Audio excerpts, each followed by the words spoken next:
आज की जो हमारी क्लास है वो स्पेशल डीएलएड सेकंड सेमेस्टर के लिए है, जिसमें हम पढ़ने जा रहे हैं वर्तमान भारतीय समाज और प्रारंभिक शिक्षा। ये जो नोट्स आपके सामने हैं, ये नोट्स आपको डीएलएड में भी काम आएंगे और टेट और सुपर टेट जो भी आप एग्ज़ाम देंगे टीचिंग से रिलेटेड, उन सभी में ये नोट्स आपके काम आएंगे।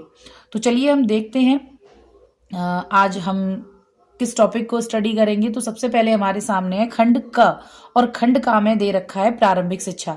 प्रारंभिक शिक्षा के अंदर हमारा सबसे पहला जो टॉपिक है वो है शिक्षा की संकल्पना, अर्थ एवं महत्व। तो सबसे पहले हम देखते हैं शिक्षा की संकल्पना। तो शिक्षा की संकल्पना जैसा कि यहाँ पर लिखा हुआ है कि शिक्षा की संकल्पना का मतलब है ज्ञान, कौशल और समझ हासिल करने की प्रक्रिया। जैसा कि आप जानते हैं जो एजुकेशन का कॉन्सेप्ट होता है वो यही होता है कि हमको ज्ञान हासिल हो, हमको कौशल मिले और हमारे अंदर समझ विकसित हो। आगे आप देखेंगे, आगे दे रखा है इसका शिक्षा का अर्थ। तो शिक्षा एक व्यापक शब्द है जिसका प्रयोग विभिन्न अर्थों में किया जाता है। आगे आप देखिए, ये आपके सामने एक डायग्राम है जिसमें शिक्षा का अर्थ कई अलग अलग तरीके से आपको दिखाया गया है। सबसे पहले आप देखते हैं प्राचीन भारत में शिक्षा का अर्थ। तो यहाँ पर हम देखेंगे प्राचीन भारत में शिक्षा का क्या अर्थ निकलता था। दूसरा पॉइंट है आपका शिक्षा का शाब्दिक अर्थ, यानी कि जो शिक्षा शब्द हम यूज करते हैं उसका क्या मीनिंग निकलता है। तीसरा पॉइंट है आपका शिक्षा का संकुचित अर्थ। संकुचित में आप ले सकते हैं एक सीमित रूप में, लिमिटेड, छोटा रूप, क्या अर्थ निकलता है। और नेक्स्ट है उसका शिक्षा का व्यापक अर्थ, यानी कि विस्तृत रूप से बड़े तौर पर शिक्षा का क्या अर्थ निकलता है। और नेक्स्ट पॉइंट है आपका शिक्षा का विश्लेषणात्मक अर्थ। और लास्ट है आपका शिक्षा का वास्तविक अर्थ। तो चलिए हम एक एक करके इन सारे अर्थ को अलग अलग स्टडी करेंगे। तो देखिए पहला जो पॉइंट था प्राचीन समय में शिक्षा का अर्थ। तो ये आपके सामने पहला पॉइंट है। प्राचीन समय में शिक्षा को विद्या कहा जाता था। विद्या शब्द की उत्पत्ति विद धातु में आ प्रत्यय लगाने से बना है, यानी विद्या शब्द जो है वो विद धातु में अप्रत्यय लगाने से बना है, जिसका अर्थ है जानना। अर्थात प्राचीन समय में हम शिक्षा को विद्या नाम से जानते थे और विद्या का मतलब होता था जानना। सेकंड पॉइंट है आपका शिक्षा शब्द संस्कृत भाषा के शिक्ष धातु में आ प्रत्यय लगाने से बना है। जैसा कि आपका सेकंड पॉइंट में दे रखा था शिक्षा का शाब्दिक अर्थ। तो यहाँ हम शाब्दिक अर्थ की बात कर रहे हैं सेकंड पॉइंट में। और यहाँ जो शिक्षा शब्द है वो संस्कृत भाषा से लिया गया है, संस्कृत भाषा के शिक्ष धातु में आ प्रत्यय लगाने से बना है, जिसका तात्पर्य है सीखना और सिखाना। आगे आप देखते हैं एजुकेशन, जो कि हम इंग्लिश में शिक्षा को एजुकेशन कहते हैं। तो इसका भी हमको पता होना चाहिए कि इस शब्द का क्या मतलब निकलता है। तो एजुकेशन शब्द की उत्पत्ति जो है वो लैटिन भाषा के निम्नलिखित शब्दों से हुई है, जो कि नीचे आपको यहाँ टेबल में दे रखे हैं। पहला है आपके सामने एजुकेटम। एजुकेटम मीन्स शिक्षित करना। नेक्स्ट है एड्यूशियर, का मतलब निकलता है विकसित करना या निकालना। आगे एड्यूकेयर, एड्यूकेयर का आगे बढ़ाना या बाहर निकालना। तो ये तीनों जो आपके सामने दे रखे हैं, इन तीनों शब्दों से एजुकेशन शब्द निकल के आया है। तो चलिए आगे देखते हैं। थर्ड पॉइंट जो दे रखा था आपके सामने कि शिक्षा का संकुचित रूप में क्या अर्थ है। तो देखिए संकुचित रूप में स्कूली शिक्षा को ही शिक्षा कहते हैं, यानी कि विद्यालय में हम स्कूल में जो भी शिक्षा लेते हैं संकुचित रूप में उसको ही हम शिक्षा कहते हैं। अगर संकुचित रूप में देखा जाए तो उसको हम शिक्षा कहते हैं। शिक्षा के व्यापक अर्थ में, यानी कि विस्तृत रूप में अगर देखा जाए तो शिक्षा जीवन पर्यंत चलने वाली प्रक्रिया है। यानी कि संकुचित रूप में अगर बात करी जाए तो वो सिर्फ स्कूली तौर पे जो हमें एजुकेशन मिलती है, जो हम सीखते हैं, वो संकुचित रूप में हो जाएगा। बट जो हम जीवन भर सीखते रहते हैं उसको हम शिक्षा का व्यापक अर्थ कहेंगे। ठीक है। तो नेक्स्ट जो हमारा पॉइंट है वो है अगला शिक्षा का विश्लेषणात्मक अर्थ। तो इसमें क्या होता है कि शिक्षा का जो विश्लेषणात्मक अर्थ है उसमें निम्न प्रकार से समझा जा सकता है इसको। तो पहला आप देखिए, शिक्षा छात्रों की जन्मजात शक्तियों के विकास के रूप में, यानी कि छात्र हम सब जो भी पढ़ते हैं जीवन भर कुछ ना कुछ सीखते रहते हैं। तो ये क्या होता है कि जब बच्चा छोटा होता है तो उसके अंदर बहुत सारी जन्मजात शक्तियां आती हैं। तो जो हमें उसको वो जब पढ़ता है, जब शिक्षा लेता है अपने जीवन से, अपने समाज से, अपने स्कूल से, अपने घर से, जो वो सीखता है तो उसके अंदर जो शक्तियां होती हैं उनका विकास होता है। नेक्स्ट पॉइंट है शिक्षा नवीन सूचनाओं के रूप में, यानी कि जो शिक्षा है वो हमारे अंदर नई नई जानकारियां लेकर आती है। नेक्स्ट पॉइंट है शिक्षा एक गतिशील प्रक्रिया के रूप में। शिक्षा एक गतिशील प्रक्रिया है जो कि लगातार चलती रहती है और जीवन पर्यंत हम सीखते रहते हैं। नेक्स्ट पॉइंट है शिक्षा विद्यालय की परिधि के सीमित ज्ञान के रूप में, यानी कि शिक्षा को हम शिक्षा एक दूसरा रूप, उसका एक रूप ये भी है कि जो विद्यालय के अंदर हम जो भी सीखते हैं उसको भी हम शिक्षा ही कहते हैं, उसे भी हम विद्यालय की परिधि के सीमित ज्ञान के रूप में देखेंगे। ठीक है, तो आगे आप देखिए, नेक्स्ट दे रखा है आपके सामने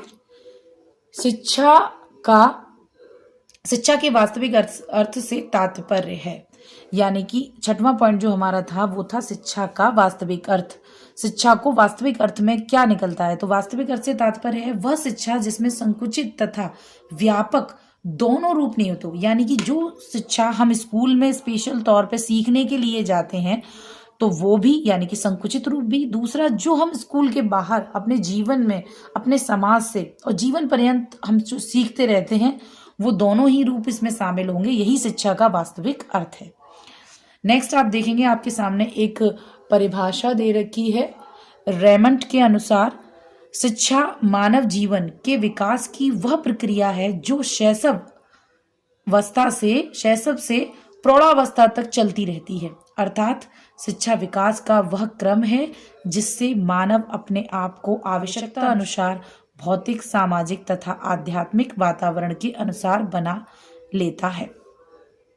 शिक्षा मानव जीवन के विकास की वह प्रक्रिया है जो शैशव से प्रौढ़ावस्था तक चलती रहती है। बिल्कुल सही बात है। जब से हम जन्म लेते हैं और लगातार जब तक हम इस जीवन को जीते हैं तब तक हम कुछ ना कुछ अपनी जिंदगी से सीखते रहते हैं। तो ये जीवन पर्यंत चलने वाली शिक्षा है। ये शैशव अवस्था से प्रौढ़ावस्था तक चलती ही रहती है और इससे हमारा विकास होता है।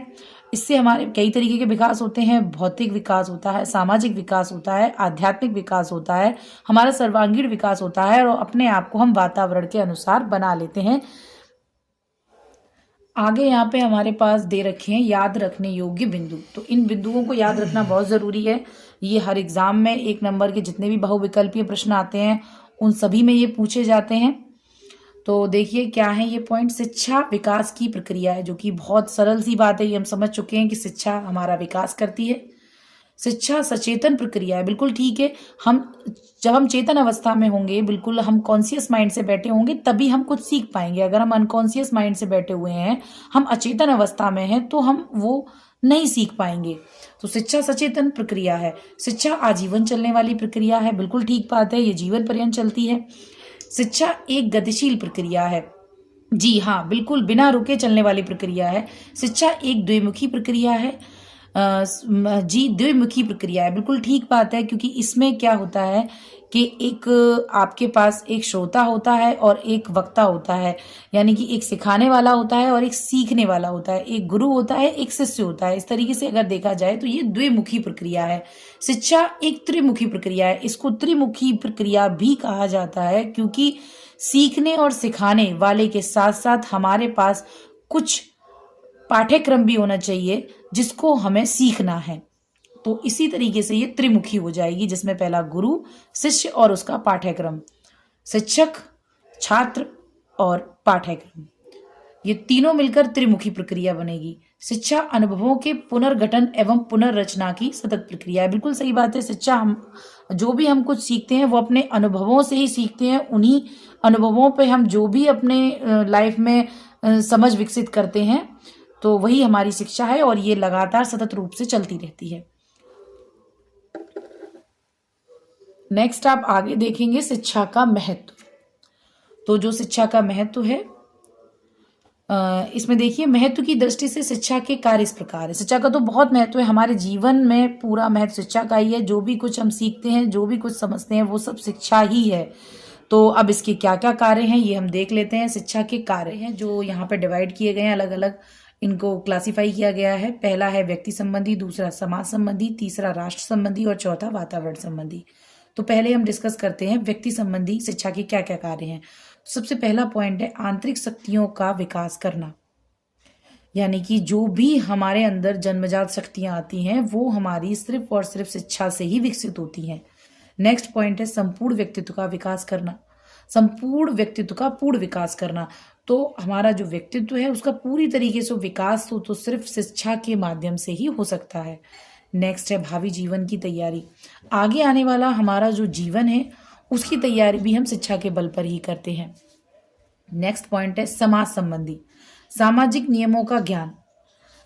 सामाजिक नियमों का जो ज्ञान है वो हमें शिक्षा के द्वारा ही मिलता है। नेक्स्ट है प्राचीन साहित्य का ज्ञान, और जो प्राचीन हमारा साहित्य है वो भी उसको भी हम शिक्षा के बल पर ही समझ पाते हैं। कुरीतियों के आवरण में सहायक, यानी कि जो बुराइयां हैं उन्हें हम नष्ट कर सकते हैं शिक्षा के द्वारा। नेक्स्ट है आपका राष्ट्र संबंधी, भावात्मक एकता, यानी कि जो राष्ट्र संबंधी जो कार्य है वो है हमारे अंदर जो भावात्मक एकता लाने का काम करती है वो शिक्षा ही करती है। नेक्स्ट है कुशल नागरिक, कुशल नागरिक का निर्माण करती है शिक्षा। राष्ट्रीय विकास, और जब नागरिक अच्छे होंगे तो राष्ट्र भी अच्छा होगा और राष्ट्र का विकास होगा, तो इसमें भी हमारे ये भी शिक्षा का ही कार्य है।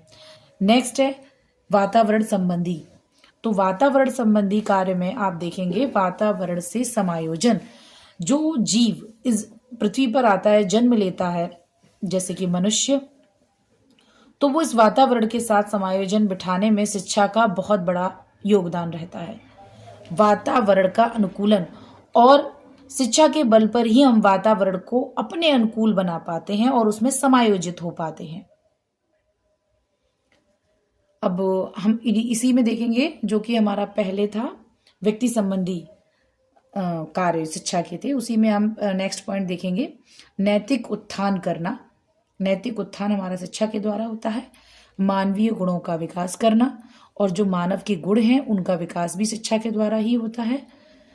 आत्मनिर्भर बनाना, ये हमें आत्मनिर्भर बनाती है। आवश्यकता की पूर्ति में सक्षम बनाना, और जो हमारी आवश्यकताएं हैं उनको पूर्ति करने में ये हमें सक्षम बनाती है। जन्मजात प्रकृतियों में सुधार, और जन्मजात जो भी हमारी प्रकृतियां हैं उनमें सुधार करती है। नेक्स्ट जो हमारा था वो था आपका समाज संबंधी कार्य, तो उसमें समाज संबंधी कार्य में आगे का जो पॉइंट्स है वो है सामाजिक भावना का विकास करना। शिक्षा करती है हमारे अंदर सामाजिक भावना का विकास। सामाजिक उन्नति में सहायक है शिक्षा। धर्मों के विषय में उदार दृष्टिकोण में, ये सब हमारी शिक्षा के कार्य हैं। नेक्स्ट है राष्ट्र संबंधी कार्य, तो राष्ट्र संबंधी कार्य में आपका अगला पॉइंट है राष्ट्रीय एकता का विकास करती है शिक्षा। सार्वजनिक हित संबंधी कार्य है राष्ट्रीय अनुशासन, अधिकार तथा कर्तव्यों का ज्ञान। तो ये सारा जो भी अभी हमने डिस्कस किया वो थे हमारे शिक्षा के कार्य, अर्थात शिक्षा का महत्व।